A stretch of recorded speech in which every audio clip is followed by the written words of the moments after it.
This program is sponsored by Shama Banaspati and Cooking Oil, Wiz Wash, Gulistan Property Marketing,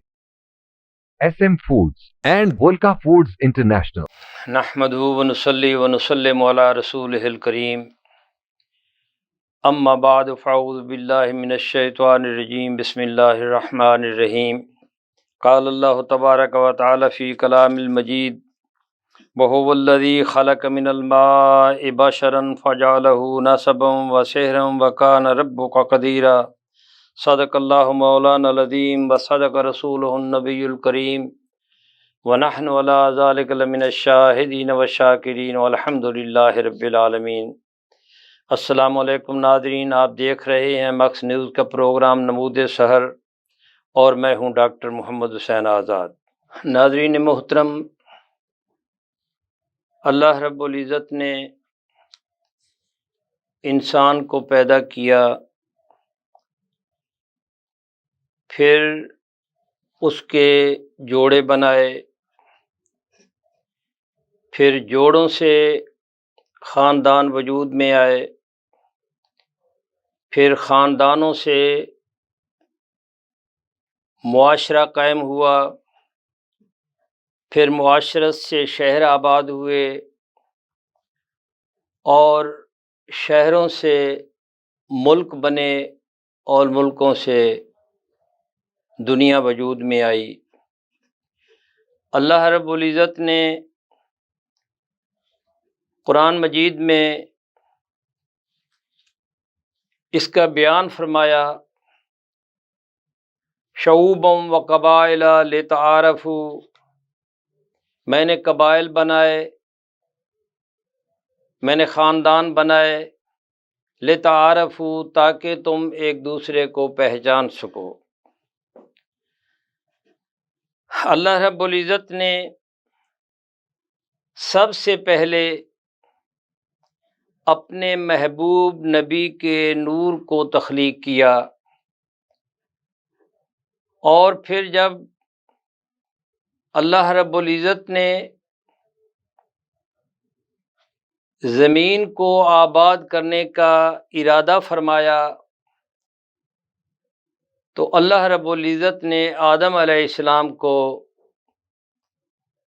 اس زمین پر، جنت سے اس زمین پر اتارا، اور پہلا معاشرہ ہندوستان کی پہاڑیوں پر جبل کوہ نوز یا جبل سراندیپ پر وجود میں آیا۔ رسول اللہ صلی اللہ علیہ وسلم نے فرمایا کہ اللہ رب العزت نے جب زمین کو بنانے کا ارادہ فرمایا تو اس کو 7 طبقوں میں تقسیم فرمایا، اور سب سے بہتر طبق وہ عرب کے خطے کو بنایا،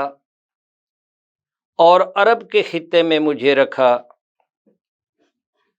اور جب اللہ رب العزت نے قبائل بنائے تو تمام قبائلوں میں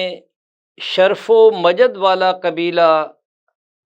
بنو ہاشم، بنو عبد المطلب کا بنایا اور اس قبیلے میں رکھا۔ اور جب خاندان بنائے تو قریش خاندان میں سے، ہاشمی خاندان میں سے عبد المطلب کو چنا اور مجھے اس خاندان کا فرد بنایا۔ گویا کہ میں خطے، زمین، خاندان، قبائل، ان سب سے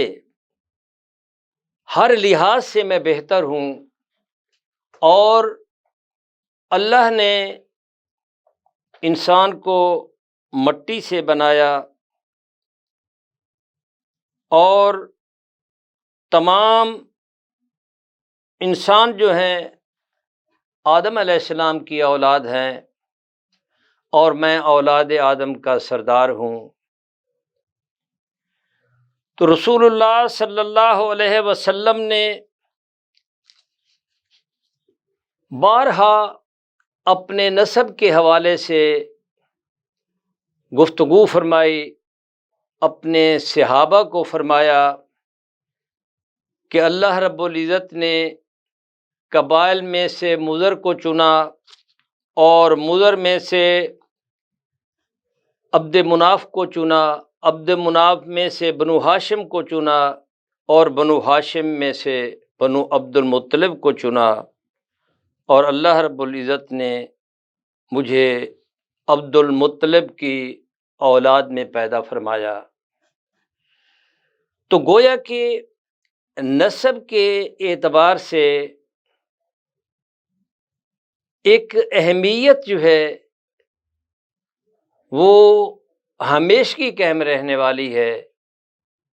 اور اسی لیے رسول اللہ صلی اللہ علیہ وآلہ وسلم نے فرمایا کہ تمام انسان آدم کی اولاد ہیں اور تمام انساب جو ہیں وہ کٹ جائیں گے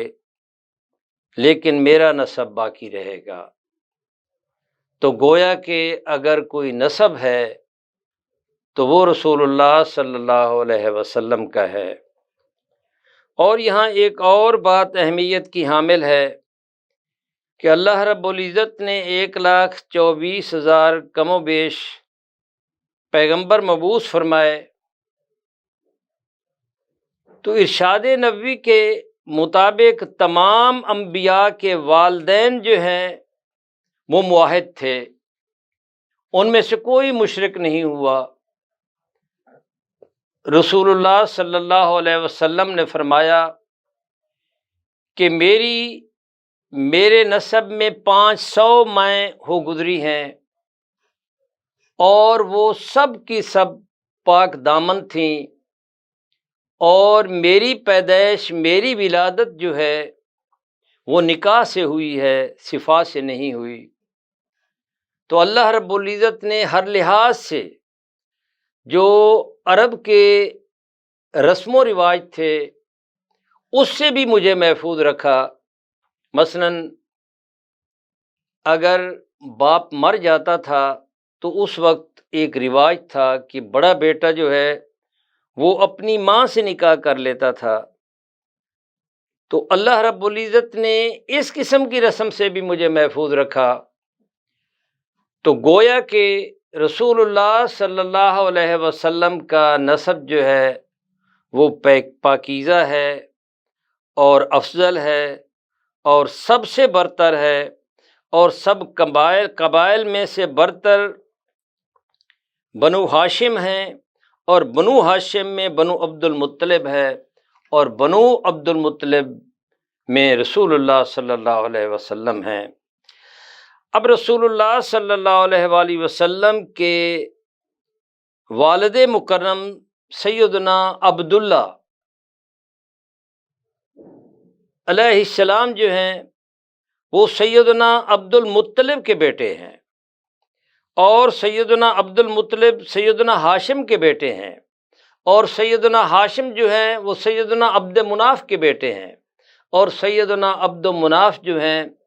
وہ قریش کے قمر البطحہ کہلاتے تھے، نہایت خوبصورت، روشن پیشانی، جاہ و جلال،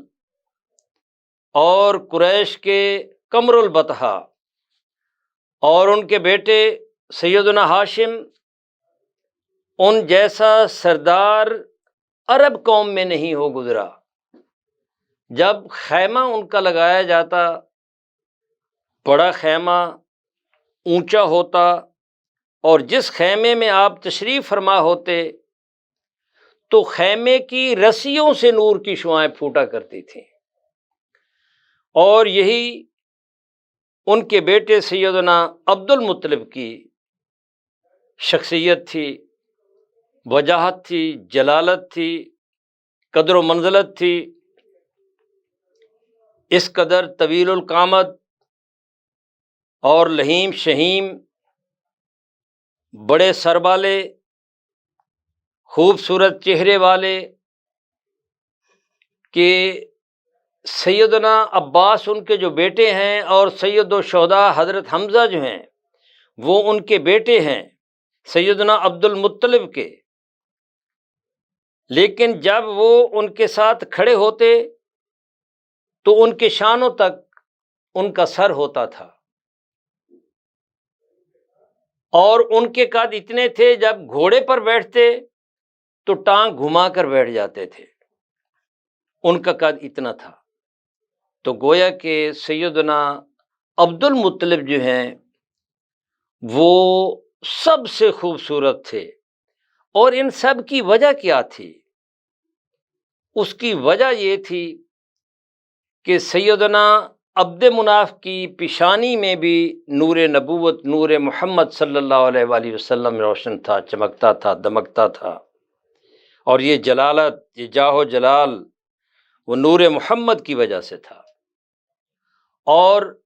یہی صورتحال سیدنا ہاشم کی تھی کہ جب وہ نور محمد صلی اللہ علیہ وسلم سیدنا ہاشم میں منتقل ہوا تو ان کا چہرہ، ان کی پیشانی روشن رہنے لگی، اور وہ جہاں بیٹھتے وہ جگہ بھی نور علی نور بن جاتی۔ اور پھر جب نور نبوت سیدنا عبد المطلب میں منتقل ہوتا ہے تو ان کی پیشانی جو ہے اس نور نبوت کی وجہ سے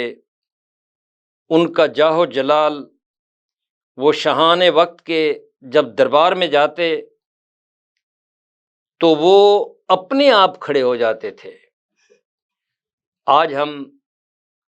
گفتگو کرنے والے ہیں سیدنا عبد المطلب، جو سرور دو عالم صلی اللہ علیہ وآلہ وسلم کے دادا ہیں اور جو سیدنا ہاشم کے بیٹے ہیں، اور جو سیدنا عبد مناف قمر البطحاء کے پوتے ہیں۔ آج ہم ان کی گفتگو کرنے والے ہیں جنہوں نے رسول اللہ صلی اللہ علیہ وآلہ وسلم کی کفالت کی، جنہوں نے رضاعت کا فریضہ انجام دیا، اور جنہوں نے بیت اللہ شریف کی محافظت کی، جو عرب کے ایسے سردار کہ ان جیسا کوئی سردار ہو گزرا ہی نہیں، جب وہ چلتے جو دیکھتا ان کو دیکھتا ہی رہ جاتا۔ میں یہاں ایک واقعہ آپ کو بیان کرتا چلوں، اس کے بعد چلیں گے کہ رسول اللہ صلی اللہ علیہ وآلہ وسلم کے دادا، ان کی مائیں، ان کا پورا خاندان جو ہے وہ موحد اور متقی و پرہیزگار تھا۔ سیدنا عبد المطلب سے کچھ ایسی چیزیں، کچھ ایسی باتیں وقوع پذیر ہوئیں کہ جو قرآن کا حصہ بن گئیں۔ مثلاً انہوں نے شراب کو حکماً منع فرما دیا، اور ساری زندگی انہوں نے شراب کو ہاتھ نہیں لگایا، اور پھر شراب کی قباحتیں بیان کی جو قانون بن گئیں۔ اسی طریقے جو سیدنا عبد المطلب نے نکاح کیا اور نکاح کا رواج ڈالا، وہی نکاح جو ہے سنت نبوی کا حصہ بن گیا۔ تو ڈھیر ساری ایسی باتیں ہیں، یہ چوری چکاری، یہ جھوٹ بولنا، یہ سیدنا عبد المطلب نے ان کو قانون نافذ کیا کہ کوئی شخص جو ہے وہ جھوٹی گواہی نہیں دے گا، اور اگر دے گا تو اس کا معاشرے میں کوئی ایسا نام نہیں ہوگا، حصہ نہیں ہوگا۔ پیشہ تجارت تھا، سیدنا ہاشم بھی تجارت فرمایا کرتے تھے۔ ایلاف کو انہوں نے رواج دیا، یعنی موسم سرما اور موسم گرما میں تجارت کے لیے سفر کیا کرتے تھے۔ تو ایک بار ایسا ہوا، سیدنا عباس بن عبد المطلب یعنی سیدنا عبد المطلب کے بیٹے سیدنا عباس جو ہیں وہ فرماتے ہیں کہ ایک بار ہم یمن گئے، اور یمن میں میرے والد محترم کے ایک یہودی تھا کاہن، ان کے ساتھ آنا جانا تھا۔ جب انہوں نے، میں ساتھ ہی تھا، جب انہوں نے دیکھا تو سیدنا عبد المطلب سے گزارش کی کہ اگر اجازت آپ دیں تو میں آپ کے جسم کا کوئی حصہ دیکھ سکتا ہوں۔ تو آپ نے فرمایا کہ جو دیکھنے والا حصہ ہے وہ آپ دیکھ سکتے ہیں۔ تو اس یہودی کاہن نے آپ کے نتنوں میں دیکھا، اور پھر اس نے کہا کہ یہ آخری نبی کا نور جو ہے وہ ان کی صلب میں موجود ہے، اور وہ آخری نبی جو ہیں وہ مبعوث ہونے والے ہیں، لیکن اس میں ایک چیز جو ہے اس کا ہونا ضروری ہے، اور وہ ہے بنو زہرہ کا قبیلہ۔ پھر اس نے سوال کیا، اے عبد المطلب مجھے یہ بتائیے کہ بنو زہرہ کے قبیلے کی کسی خاتون کا نکاح جو ہے آپ کے قبیلے میں ہوا ہے؟ انہوں نے کہا نہیں۔ تو وہ کہنے لگے کہ جو آخری نبی ہیں ان کی ایک بات جو ہے اس قبیلے سے جڑی ہوئی ہے۔ جب یہ دو قبیلے بنو ہاشم کا قبیلہ اور قبیلہ بنو زہرہ جو ہے یہ اکٹھے ہوں گے تو آخری نبی جو ہے ان کا ظہور جو ہے انہی دو قبیلوں کی وساطت سے ہوگا۔ تو سیدنا عبد المطلب بڑے زیرک تھے، بڑے دور اندیش تھے، جہاں دیدہ تھے۔ انہوں نے اپنا تجارتی سامان اس کو سنبھالا اور وہ سیدھا قبیلے گئے۔ بنو زہرہ قبیلے کے سردار جو تھے وہ وہیب تھے، اور ان کے بھائی واہب کا انتقال ہو چکا تھا۔ اب وہ دونوں قبیلوں کی سرداری جو ہے وہ وہیب کے پاس تھی، اور جو وہیب ہیں وہ سیدنا عبد المطلب کے دوست تھے۔ انہوں نے جا کر پوچھا کہ کیا آپ کے بیٹے کی، آپ کے بھائی کی گھر کو رشتہ موجود ہے؟ تو انہوں نے کہا کہ ہاں، میرے بھائی کی بیٹی جو ہے وہ پاک دامن، اس کا نام سیداتنا آمنہ سلام اللہ علیہا ہے، اور میری بیٹی جو ہے اس کا نام حالہ ہے۔ تو سیدنا عبد المطلب نے سیداتنا آمنہ سلام اللہ علیہا کو اپنے بیٹے سیدنا عبداللہ کے لیے مانگا، اور وہیب کی بیٹی حالہ کو اپنے لیے مانگ لیا۔ تو گویا کہ اس قبیلے میں جو باکرہ خواتین موجود تھیں دو تھیں، اور دونوں کے ساتھ نکاح جو ہے، ایک نکاح حالہ سے اپنا کر لیا، اور سیداتنا آمنہ سلام اللہ علیہا کو اپنے بیٹے سیدنا عبداللہ علیہ السلام کے لیے مانگ لیا۔ تو سیداتنا آمنہ سلام اللہ علیہا اور سیدنا عبداللہ سے رسول اللہ صلی اللہ علیہ وآلہ وسلم اس دنیا میں تشریف لائے، اور حالہ کے بطن سے، یعنی سیدنا عبد المطلب سے حالہ کے بطن سے جو ہیں وہ سید الشہداء حضرت حمزہ پیدا ہوئے۔ تو اسی لیے کہا جاتا ہے کہ آپ دونوں خالہ زاد بھائی بھی تھے، یعنی رسول اللہ صلی اللہ علیہ وسلم اور سید الشہداء حضرت حمزہ، اور رضائی بھائی بھی تھے کہ دونوں نے ایک ماں کا دودھ بھی پیا تھا۔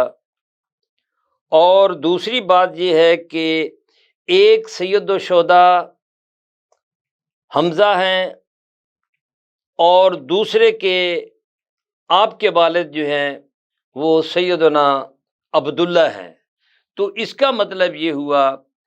کہ یہ رشتہ بھی آپ کا بہت قریبی تھا، تو اس لیے جب آپ کا نکاح ہوتا ہے رسول اللہ صلی اللہ علیہ وآلہ وسلم کا، تو سید الشہداء حضرت حمزہ جو ہیں وہ سبالہ بنتے ہیں، اور سیدنا ابو طالب جو ہیں وہ آپ کا نکاح کا خطبہ پڑھتے ہیں۔ تو سب سے پہلے جو یہ بات فرمائی تھی رسول اللہ صلی اللہ علیہ وآلہ وسلم نے، تو وہ سید الشہداء حضرت حمزہ کو بتائی تھی، اس لیے کہ وہ آپ کے ہمراز بھی تھے، ہم جولی بھی تھے، تقریباً ہم عمر بھی تھے۔ سیرت نگاروں نے 2 سال کا فرق بھی لکھا ہے، بعض نے زیادہ لکھا ہے، لیکن ایک بات کنفرم ہے کہ آپ رضائی بھائی بھی تھے اور آپ کا یہ قریبی رشتہ بھی تھا۔ تو سیدنا عبد المطلب علیہ السلام جو ہیں، جب آپ کا سیف بن یزن جو ہے یہ یمن کے بادشاہ تھے، جب آپ ان کے پاس جاتے ہیں تو انہوں نے آپ کو یہ خوشخبری دی کہ آپ کی صلب میں آخری نبی کا ظہور ہونے والا ہے۔ تو اس کے بارے میں مورخین نے لکھا ہے کہ یہ سیف بن یزن جو تھا یہ بہت دانشور تھا، بہت پڑھا لکھا تھا، اور ان کی حکومت، یمنی حکومت جو ہے نجاشی نے ختم کر دی تھی، اور پھر انہوں نے ایران کی مدد سے یہ حکومت حاصل کی۔ تو چونکہ ان کے تعلقات جو ہیں یہ بہت اچھے تھے اہل مکہ سے، قریش سے، بالخصوص بنو ہاشم سے، تو سیدنا عبد المطلب جو ہیں ایک وفد کے ساتھ سیف بن یزن کو مبارکباد دینے کے لیے آتے ہیں یمن میں۔ جب یمن میں آتے ہیں تو پھر آپ ان کو ابن یزن جو ہے وہ خلوت میں لے جاتے ہیں سیدنا عبد المطلب کو، اور وہاں آپ کی رازدارانہ گفتگو ہوتی ہے، اور پھر آپ پوچھتے ہیں کہ کیا آپ کے کتنے بیٹے ہیں، پھر وہ بتاتے ہیں، اور وہ پھر کہتے ہیں کہ آپ کے میری کتابوں کے حوالے سے، میرے علم کے حوالے سے جس نبی کا ظہور ہونا تھا وہ آپ کے گھر میں ہو چکا ہے، اب مجھے بتائیں کہ آپ کے بیٹے کتنے ہیں، اور ان کا والد جو ہے اس کا زندہ ہونا بھی محال ہے۔ تو اس کے بعد اس وقت جو ہے سیدنا عبد المطلب نے فرمایا کہ ہاں میرے 12 بیٹے ہیں، اور میرے بیٹے سیدنا عبداللہ کا نام لیا کہ عبداللہ جو ہیں وہ وفات پا گئے ہیں، اور ان کے بیٹے ہیں جو ابھی چھوٹے ہیں اور ان کی ولادت ہوئی ہے۔ تو انہوں نے جان لیا کہ اب میری بات غور سے سنو، جو بات میں آپ کو کر رہا ہوں یہ آپ نے کسی اور سے نہیں کہنی، کسی اور کو نہیں بتانی، یہ پیدا ہونے والے جو ہیں یہ پیغمبر آخر الزماں ہیں، اور یہ شرف اللہ رب العزت نے آپ کو بخشا ہے، لیکن آپ نے ان کا ابھی ذکر نہیں کرنا، کیونکہ یہود جو ہیں ان کے بہت دشمن ہیں۔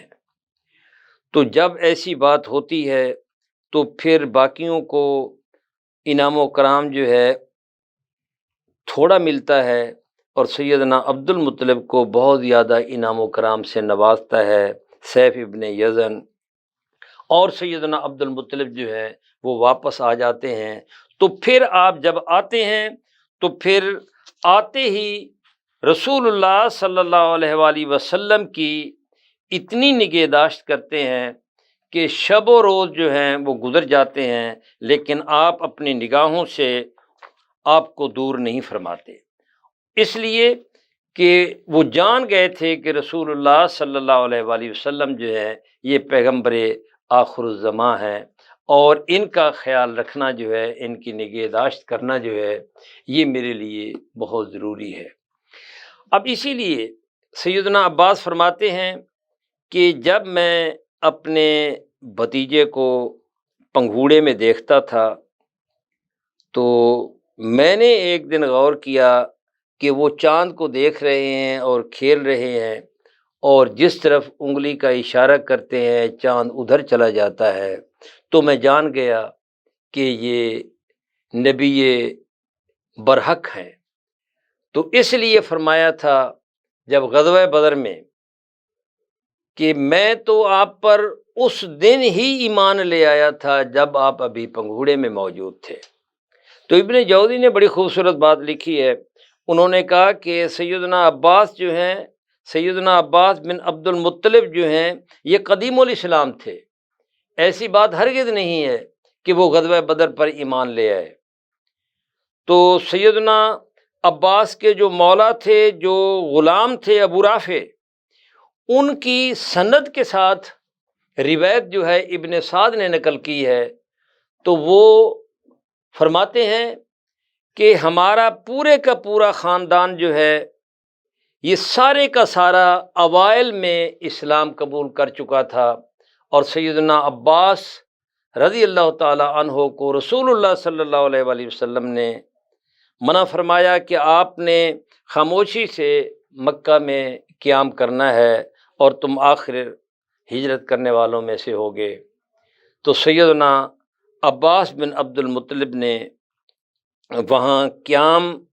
فرما کر مقیم ہو کر آپ کو خبریں ارسال کیا کرتے تھے، اور سیدنا عباس فرماتے ہیں بے شمار آپ کی کرامات بھی بے شمار آپ نے بیان کی ہیں۔ تو سیدنا عبد المطلب کے زمانے میں جو ایک اہم واقعہ ہوتا ہے، پہلی بات تو یہ ہوتی ہے کہ جب زمزم کا اجرا کرتے ہیں تو رسول اللہ صلی اللہ علیہ وآلہ وسلم یہ جو فرمایا کرتے تھے کہ میں ابن ذبیحین ہوں، میں دو ذبیحوں کا بیٹا ہوں، تو اس کا مطلب یہ ہوتا ہے کہ رسول اللہ صلی اللہ علیہ وآلہ وسلم کے والد محترم یہ بھی ذبیح اللہ ہیں، اور آپ کے جد امجد جو ہیں سیدنا اسماعیل علیہ السلام جو ہیں، چونکہ آپ کا نسب جو ہے ان سے جا کر ملتا ہے، تو ابراہیم خلیل اللہ علیہ السلام نے ان کے گلے پر بھی چھری چلائی۔ اور ادھر بھی ایسا واقعہ پیش آیا کہ سیدنا عبداللہ علیہ السلام جو ہیں، جب سیدنا عبد المطلب یہ زمزم کھود رہے ہوتے ہیں تو آپ کے دو بیٹے ہوتے ہیں، ایک حارث بڑا بیٹا ہوتا ہے، ایک آپ خود ہوتے ہیں، اور یہ بنو جرہم قبیلے نے جاتے ہوئے یہ آب زمزم کا چشمہ زمزم جو ہے اس کو ختم کر دیا تھا، مٹی سے بھر دیا تھا تاکہ کوئی اس سے فائدہ نہ اٹھائے۔ تو سیدنا عبد المطلب کو اشارہ ہوا، الہام ہوا، تو آپ نے استقامت کے ساتھ وہ کنواں کھودنا شروع کیا، اور آپ کے بڑے بیٹے جو تھے وہ آپ کا ساتھ دے رہے تھے، اور اس وقت قریش مذاق کرتے تھے، لیکن آپ نے ہمت نہ ہاری، اور پھر وہیں آپ نے منت مانی تھی کہ یا اللہ اگر تو مجھے 10 بیٹے عطا فرما دے تو میں 10ویں کو، یا بعض روایات کے مطابق ایک جو ہے وہ آپ تیری راہ میں قربان کر دوں گا۔ تو جب 10 بیٹے ہو گئے اور سیدنا عبد المطلب نے ان کو اپنی نظروں کے سامنے جوان دیکھ لیا، تو اس وقت سب کو بلایا اور فرمایا کہ میں نے یہ منت مانی تھی، اب میں وہ منت جو ہے وہ پوری کرنے والا ہوں۔ تو سب نے کہا کہ جو آپ نے منت مانی ہے تو وہ پوری کریں، اور آپ نے قرآن اندازی کی، اور جتنی بار قرآن ڈالا تو وہ قرآن جو ہے وہ سیدنا عبداللہ کے نام نکلا۔ یعنی رسول اللہ صلی اللہ علیہ وآلہ وسلم کے والد محترم کے نام نکلا، والد مکرم کے نام نکلا۔ آپ نے ان کو پکڑا، چھری لی اور قربان گاہ کی طرف چل پڑے۔ سب آپ کی بہنیں، قریشی سردار رونے لگ گئے اور زارو قطار رو رہے ہیں کہ کوئی اس کی سبیل کرو، اگر آپ نے یہ کام کر دیا اور ان کے گلے پر چھری چلا دی تو پھر یہ سرداران قریش جو ہے یہ ہمیشہ کے لیے یہ رسم جو ہے وہ ادا کرتے رہیں گے، تو اس طریقے سے نسل انسانی بڑھاوے کی بجائے وہ کم ہوتی چلی جائے گی، اس کی کوئی سبیل نکالو۔ تو پھر سبیل یہ نکالی کہ خیبر کی جانب ایک کاہن رہتا تھا، تو آپ نے وہاں کا سفر کیا اور انہوں نے کہا کہ آپ ایسا کریں، آپ کے ہاں یہ دیت کا کتنا رواج ہے؟ انہوں نے کہا کہ جی 10 اونٹ۔ تو 10 اونٹ پر کوڑا ڈالتے جاؤ، کوڑا ڈالتے جاؤ، جب کوڑا جو ہے وہ آپ کے بیٹے کی بجائے اونٹوں کے نام نکلے تو وہ اتنے اونٹ جو ہیں وہ اللہ کی راہ میں قربان کر دو، تو اس طریقے سے تمہارا بیٹا جو ہے وہ بچ جائے گا۔ تو سیدنا عبد المطلب نے بڑی استقامت کے ساتھ، بڑے حوصلے کے ساتھ یہ منازل طے کی اور کوڑا ڈالتے رہے، یہاں تک کہ 100 اونٹوں پر جو ہے وہ کوڑا جو ہے وہ سیدنا عبداللہ کی بجائے وہ اونٹوں کے نام نکلا، تو آپ نے آ کر 100 اونٹ جو ہے وہ قربان کر ڈالے۔ تو پھر یہ دیت جو ہے یہ 100 اونٹ ہو گئی۔ تو ایک تو یہ یہاں آپ نے استقامت کا مظاہرہ کیا، بڑے عزم صمیم کے ساتھ، ڈٹرمینیشن کے ساتھ، متزلزل نہیں ہوئے، آپ کے ارادے میں تھوڑی سی بھی لغزش نہیں آئی۔ اور یہی ایک اور واقعہ جو ہے، جب ابرہہ نے حملہ کیا تو بے شمار قریش جو ہیں وہ خوف زدہ ہوئے۔ آپ نے ان کو کہا کہ تم لوگ ایسا کرو کہ پہاڑوں میں چھپ جاؤ، لیکن خود جو ہے وہ بیت اللہ کے قفل کو تھام کر اللہ رب العزت کے حضور گڑ گڑا کر دعا مانگتے رہے اور عرض کی یا اللہ اس گھر کے سوا میرے لیے عزت والا اور کوئی گھر نہیں ہے۔ اے رب جلیل، یہ جو تیرے گھر کو تباہ کرنے کے لیے، گرانے کے لیے آ رہا ہے، یا اللہ اس کو گرا دے، اس کو تباہ کر دے۔ پھر آپ کوہ صفا پر کھڑے ہوتے ہیں اور امام زرقانی نے بڑی خوبصورت بات لکھی ہے کہ وہاں کھڑے ہو کر دعا مانگ رہے ہیں اور پھر ایک نور کا حالہ آپ کی پیشانی سے نکلتا ہے اور پھر وہ بیت اللہ شریف پر آتا ہے اور پھر بیت اللہ شریف سے اٹھتا ہے، آسمان کی جانب چلا جاتا ہے۔ تو پھر سیدنا عبد المطلب جو ہیں وہ بلند آواز سے پکارتے ہیں، اے اہل قریش، اپنے غاروں سے نکل آؤ، اللہ رب العزت نے میری دعا کو قبول فرما لیا ہے۔ اس لیے آپ مستجاب الدعوات مشہور ہو گئے اور اپنے بیٹے سیدنا عبداللہ کو بھیجا کہ جاؤ ابرہہ کا حال جا کر پوچھو۔ جب دیکھا تو اللہ رب العزت نے ابابیلوں کے ذریعے اس کو تباہ و برباد کر دیا، کاسف معقول کھائے ہوئے بھس کی مانند کر دیا۔ پھر وہ جب واپس پلٹتے ہیں تو آپ کی ران سے کپڑا ہٹا ہوا ہوتا ہے۔ تو سیدنا عبد المطلب فرماتے ہیں کہ میرا بیٹا جو ہے وہ عرب کا شاہ سوار ہے، آج جب ران سے اترا ہوا کپڑا ہے تو ظاہر ہوتا ہے کہ خبر بہت بڑی لا رہا ہے، یہ خبر کچھ بھی ہو سکتی ہے۔ جب آپ تشریف لاتے ہیں تو سیدنا عبداللہ فرماتے ہیں کہ اللہ رب العزت نے ابرہہ کو تباہ و برباد کر دیا ہے، اس کے لشکر کو تباہ و برباد کر دیا ہے۔ ناظرین محترم، یہ وہ استقامت ہے کہ جس کی وجہ سے رسول اللہ صلی اللہ علیہ وآلہ وسلم جب غزوہ حنین میں جاتے ہیں تو غزوہ حنین میں جب تیروں کی جاتے ہی بارش ہوتی ہے اور تیروں کی بارش میں لشکر جو ہے وہ ہراساں ہو جاتا ہے، اور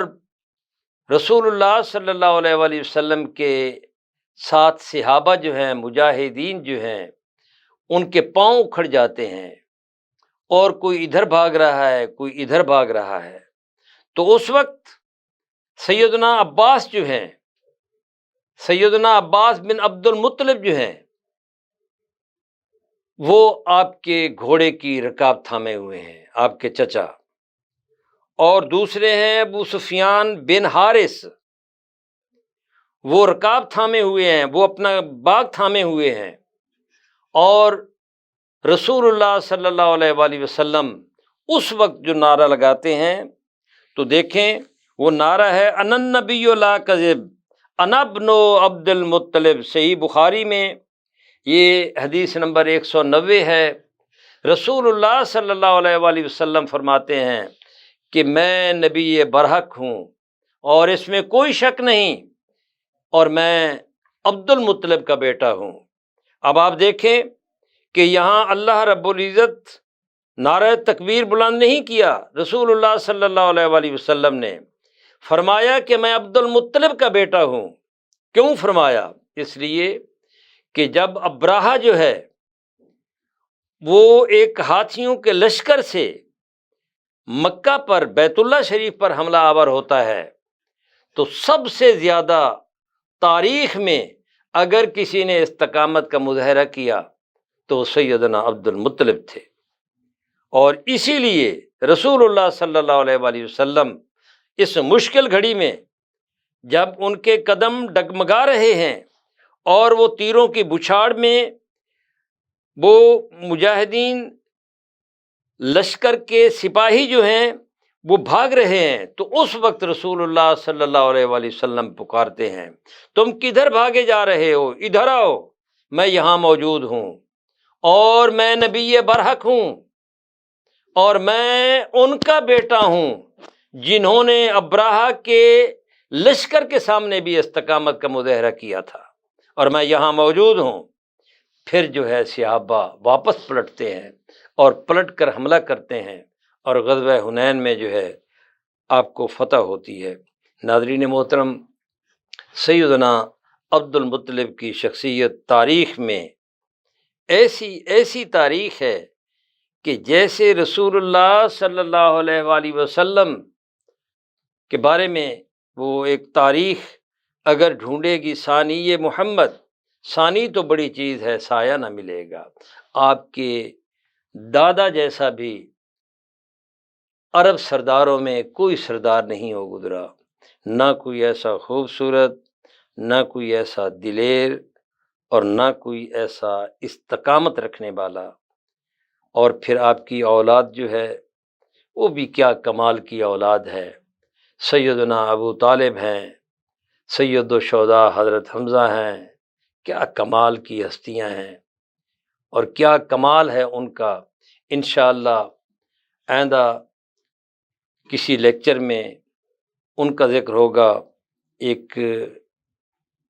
نئے پروگرام کے ساتھ آپ کی خدمت میں دوبارہ حاضر ہوں گے۔ تب تک کے لیے ڈاکٹر محمد حسین آزاد کو نمود سحر پروگرام سے اجازت دیں۔ اللہ حافظ۔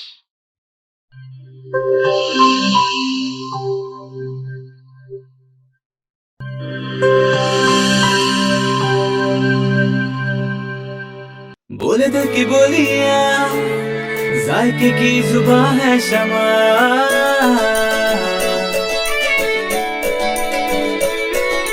بولے بولے بولے بولے دل بولے، کوئی ڈش آئی لو یو کہے،